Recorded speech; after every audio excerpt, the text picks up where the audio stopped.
Ah, la plage. Cette frontière sinueuse entre terre et mer, vie et rêve, où les lignes ancrées de la carte se mettent à trembler, palpitant de vie comme des protozoaires pris en sandwich par des lames de microscope. Là où les vagues, balbutiant doucement le rivage, commencent à dissoudre la permanence de toutes les pensées de l'homme, les exposant comme une illusion, à l'image du arrêt, sur image finale d'un film qui, à y regarder de plus près, réalise qu'il reste encore tant de cadres clignotant chaque fois et chaque seconde.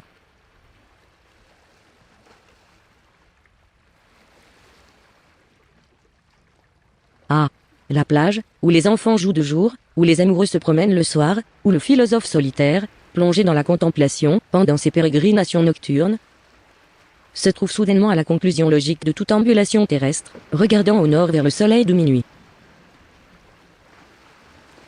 Pourquoi, le voici maintenant. Notre philosophe. Il pense en lui-même, chaque acte d'imagination doit naître d'une expérience de ce monde ou de l'immuable domaine des signes. Mais ces signes, d'où viennent-ils? Oui, pense-t-il, même ces signes doivent être nés d'une expérience, chaque mot, semble-t-il, n'est guère plus qu'une coagulation de moments vécus. Une vague, lorsqu'elle est imaginée, est simplement une moyenne mentale de toutes les autres vagues que j'ai vues. Ou peut-être pas. Le soleil, quand il est imaginé, n'est peut-être que le souvenir de cette époque, quand, méprisant les instructions de ma mère, j'ai jeté un coup d'œil sur ce feu indélébile pour la première fois. Oui, c'est ce que le soleil est, quand je l'imagine. Ou peut-être n'est-il pas nécessaire que ce soit le premier, mais seulement le plus exemplaire. Une pierre, lorsqu'elle est imaginée, ne doit avoir trait qu'à la pierre, que l'on a trouvée ou que l'on trouverait être la plus semblable à une pierre. Le philosophe s'arrête pour examiner une pierre. La pierre. Au fur et à mesure que sa main s'approche, il sent une chaleur entrer dans ses doigts, comme si sa main approchait d'une brèche vive.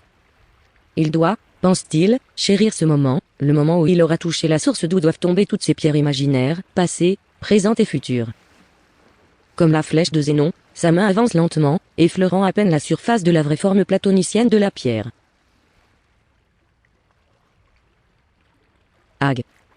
Merde. BLAGGRHGHGHGH. Descendez.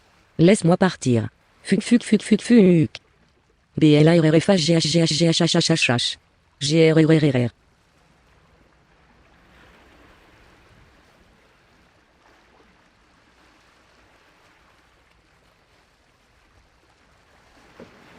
Siroter. Ah.